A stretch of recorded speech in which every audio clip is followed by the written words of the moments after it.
Hello again, Knights fans, and welcome to the 7th edition of the 2015 FDU Women's Soccer Report. I'm Ty Mead here, as always, with the man in charge, head coach Eric Teepe. Coach, just one match last week, a thrilling double overtime victory against Central Connecticut. What do you think of your team's performance? I think we battled real hard the whole game. I thought we found a way to create a good amount of chances.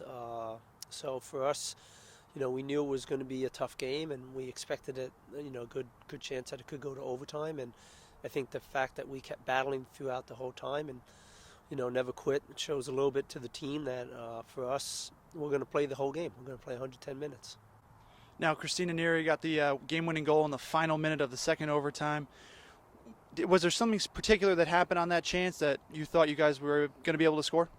Well, I think we like to get our outside backs into the attack a lot, and I think we had a chance where, anytime we counter, there's space available, so we encourage our outside backs to go at that point, and Christina's got a lot of speed, and she put her play in a situation where she had to step out to her, and that allowed us to combine with Elmer to get in behind.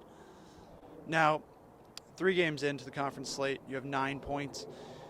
Currently tied for second place. Do you put any stock in or check out the standings to kind of see where you are as going into a weekend and where you are coming out of the weekend? No, it's way too early for that. I think at this point you just have to look at every single game.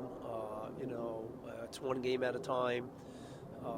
Again, you're looking at the scores, and every game is very close one way or the other. It's surprises already, so you can't anticipate that you're just going to get a win here and a win there. You have to be ready to play, and we're not at the juncture yet where we're worried about what other teams are doing. We're worried about what we're doing, and I think, it's just like we took last week's game. It was one game, and it was a good win for us, but as soon as we got to Monday, it was now thinking about the next week, and for us right now, it's worrying about LIU on Friday. Now, you mentioned the Blackbirds. Split weekend this week for you guys. Why don't you tell me about what you expect out of LIU on Friday night?